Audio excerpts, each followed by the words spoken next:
नमस्कार। Voice of Jaisalmer से मैं सुरेश कुमार हर्ष। मित्रों, एक नए विषय को मैं फिर लेकर के आया हूँ। हमारी प्राचीन गृह निर्माण या भवन निर्माण की विधि और उसमें जिप्सम यानी कि चूने का उपयोग किस तरह से किया जाता था। वैसे इसका अगर मैं लंबे स्तर पर आपको बताने का प्रयास करूँगा तो मुझे बहुत दूर तक जाना पड़ेगा, लेकिन वर्तमान में इसका उपयोग नहीं होता है। तो यह है हमारे यहाँ की जैसलमेर की भाषा में इसको खारा चूना कहते हैं। अलग अलग स्थानों पर अलग अलग इसका नाम दिया गया है। तो इसको तैयार करने की अगर मैं विधि बताऊँ आपको, जो हमारे यहाँ जिप्सम निकलता है, जैसे मोहनगढ़ में निकलता है और उसके आसपास के कुछ क्षेत्र में निकलता है, तो वहाँ से ला कर के और उसको एक गरम आग के साथ में पत्थरों का मेल किया जाता है। जैसलमेर का पीला पत्थर है, उसकी छोटे छोटे टुकड़े बनाए जाते हैं। हम उसको यहाँ की भाषा में गिट्टी कहते हैं, उसको छोटा स्टोन कह सकते हैं। फिर उसको बड़े स्तर पर उसको हीट दी जाती है, यानी आग के साथ उसका जिप्सम का मिलान किया जाता है। तो जिप्सम और पत्थर दोनों उसमें एक साथ मिल जाते हैं। फिर उसको ठंडा करके, और पुराने समय में ऊंट गाड़ों के ज़रिए सीमेंट का उपयोग पहले कम करते थे। हमारी जो दीवारें बनती थी, छतें बनती थी और फर्श बनते थे, छतों की फर्श बनती थी, अंदर का जो प्लास्टर होता था वह अमूमन पेशेवर लोग होते थे, वह खारे चूने का उपयोग करते थे। मीठे चूने का भी उपयोग करते थे। मीठे चूने का उपयोग में भी वही विधि है, उसमें पत्थर नहीं मिलाया जाता है, उसको हम हाथ से उपयोग कर सकते हैं। खारे चूने का उपयोग हाथ से नहीं किया जाता है, क्योंकि उसमें बहुत ही तेज़ एक एसिड के जैसा बन जाता है। तो उसको लाने के बाद बहुत बड़ा एक घेरा बनाया जाता है, उसके बीच में पानी भर के रखा जाता है। लंबे समय तक उसको पानी भर के रखते हैं, तब उसके अंदर से एकदम जिस तरह से विस्फोट होता है उस तरह से पत्थर उसके अंदर फूटते रहते हैं, आवाज़ें करते रहते हैं। आज के समय में जैसे हम यहाँ गोटन का चूना लाते हैं, लेकिन पहले हमारे यहाँ इसका निर्माण किया जाता था। तो यह विधि बहुत प्राचीन विधि है। और इसको मिलान किस तरह से किया जाता है आज के समय में, जैसे तेल की निकालने की जो परंपरागत घानी होती है, ऊंट के साथ में जैसे तेल निकाला जाता है, उसी तरह से इसको एक गोल रिंग बनाई जाती है। उसके अंदर पत्थर की एक चोक होती है गोल, उसको एक घट के माध्यम से घुमाया जाता है, यानी कि एक चक्की का निर्माण किया जाता है। फिर उसमें बरसाती नदी का जो मिट्टी होती है, हमारी भाषा में उसको बजरी कहते हैं, उस बजरी का उसके अंदर मिलान करते हैं। फिर यह जो जिप्सम जो जलाया हुआ है उसको उसके साथ डालते हैं, जैसा आप चित्रों में अभी देखेंगे और देख भी रहे होंगे। उसके अंदर पानी का मिलान किया जाता है, फिर उसको घुमाया जाता है। घुमाने के बाद वह मिक्सचर तैयार हो जाता है। और जैसा मैंने पूर्व में बताया कि इस चूने को लंबे समय तक पानी में भिगो कर रखते हैं, ताकि यह इसकी जो हीट है वह निकल जाए, कहीं किसी के हाथ में फफोले ना हो जाए, क्योंकि इसमें बहुत ज़्यादा एसिड होता है। और एक सबसे बड़ी व्यवस्था या इसकी खासियत हम कह सकते हैं, जब हम इसका मिलान करते हैं, मिलान करने के बाद एक तो छोटे रूप में मिलान होता है, जैसे अभी आपने देखा घर, उसमें से माल कम निकलता है, तो उसको फिर इकट्ठा किया जाता है और करते रहते हैं और उसको कई दिनों तक पड़ा रहने देते हैं। तो सीमेंट का उपयोग तो हमें हो सकता है 6 घंटे 8 घंटे के अंदर उपयोग करना है, उसके बाद सीमेंट का जो मिश्रण है वो ख़राब हो जाता है।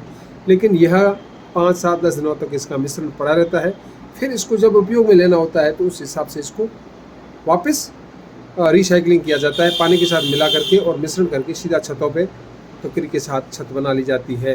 या दीवार बनाते हैं तो उसमें चिनाई के अंदर इसका उपयोग किया जाता है, यानी दो जो पत्थरों के आधार होते हैं उसके बीच में जो भराव होता है उसमें जो सीमेंट की जगह इसको भरा जाता है।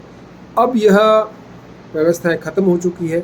पुरानी जो भवन है, बिल्डिंग है, उसमें यह देखने को मिलता है। तो मैं कुछ चित्र इकट्ठे करके लाया था, कलेक्ट करके लाया था, और इस घरट को भी मैंने बताया। उसका जो जिप्सम है, चूना है, खारा चूना, वह भी मैंने दिखाया है, और बजरी भी दिखाई है, और उसी के साथ मैंने छत दिखाई है, जो छत किस तरह से बनी हुई है। और उसके बाद दीवार भी मैं आपको दिखा रहा हूँ, उसके अंदर टीपें हुई हुई है, यानी कि दीवार के बीच में जो सीमेंट की हम एक रेख को भरते हैं, लाइन को, हमारे यहाँ की भाषा में उसको टीपा कहते हैं। उस रेख को किस तरह से जिप्सम से भरा गया है, यानी कि खारे चूने की। तो इस तरह से यह जो पुरानी विधि है ये मैंने दिखाने का प्रयास किया है। और उसके बाद जब छत है वह लंबे समय के बाद काली हो जाती है और फिर उसमें धीरे धीरे ऊपर एक कह सकते हैं हम काई के समान जम जाता है और फिर वह ऊपर से पानी को ठहरने नहीं देता है। तो इस तरह से यह जो ऊपर की जो काई है वह जम जाती है और पेशेवर लोग होते हैं वह इस जिप्सम को जब पानी में भिगोते हैं तो इसके ऊपर एक बड़ी सी जैसे दूध के ऊपर जो मलाई आती है जिसको हम थर कहते हैं, उसी तरह इस जिप्सम में भी आ जाती है।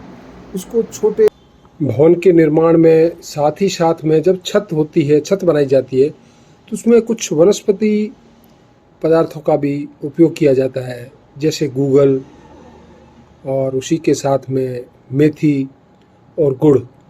इसे बहुत तेज़ आंच पर उबाला जाता है और उससे एक गाढ़ा रस तैयार हो जाता है और उसका कहते हैं 20 लीटर का जो होता है गाल या जो जूस जो बनता है उसको 200 लीटर के अंदर मिला दिया जाता है। तो वह जो छत होती है, छत जब बनती है तो उसमें वह एक मजबूती देने का काम, जोड़ का काम करता है, साथ ही साथ में पानी के रिसाव को रोकता है। तो यह एक प्राचीन विधि है, तो वह भी आप देख रहे होंगे जो उबल रहा है। तो इस तरह से ये जो खारा चूना है यानी कि जो विधि है उसमें यह भी शामिल किया जाता है। भवन बनाने वाले इनसे हम जब बात करते हैं तो उनका कहने का मतलब है यह जो दीवार के अंदर जो इसको बनाया जाता है या छतें डाली जाती है तो एक तो यह जैसे जैसे सूखता है तो इसका वेट कम हो जाता है। सीमेंट और ककरी का वेट रहता है, बहुत बड़ा एक वज़न रहता है, लेकिन यह वेट धीरे धीरे सौंप लेता है और नीचे जो हमारे यहाँ लकड़ियों की छतें होती थी उसके ऊपर इसको डाला जाता था तो यह उसको ऊपर की ओर खींचता है, तो वेट कम रहता है और दूसरे में 20 से 30 डिग्री तक का टेम्परेचर गर्मियों में डाउन कर देता है और सर्दियों में यह टेम्परेचर को वातानुकूलन बनाए रखता है। तो इस तरह से यह एक पुरानी विधि है। उदाहरण दिए जा सकते हैं, चूँकि मैंने देखा और मुझे पता भी है हमारे घरों में छतें ऐसी बनी हुई है पुराने घरों में, और कुछ आज भी लोग जो पेशेवर लोग हैं या पुराने भवन का निर्माण करते हैं या जिनको इसके बारे में थोड़ा अपना एक लगाव है तो वह आज भी इस व्यवस्था का उपयोग करते हैं। इस तरह से मैंने यह पूरा चित्र आपको दिखाने का प्रयास किया है और कभी भी आप अगर इसमें रुचि रखते हैं तो आप इस तरह का जो मैंने मिश्रण बनाने का तरीका बताया है, लेकिन यह एक इसमें समय बहुत ज़्यादा लगता है क्योंकि इसमें जो प्रोसेस है मिलाने का, बनाने का, लेकिन सबसे बड़ी बात एक है सीमेंट की तरह इसे तुरंत प्रभाव से काम में लेना कोई ज़रूरी नहीं है। इस लंबे समय के बाद भी आप काम ले सकते हो। तो सब चित्रों के साथ मैंने आपको यह समझाने का एक प्रयास किया है। इस तरह से कई और भी विषय मैं धीरे धीरे आपके सामने लाता रहूँगा, तो आप देखते रहिए। तो दोस्तों, अभी आप देख रहे थे वॉइस ऑफ जैसलमेर। ऐसी और भी वीडियोस देखने के लिए आप सब्सक्राइब कीजिए हमारे चैनल वॉइस ऑफ जैसलमेर।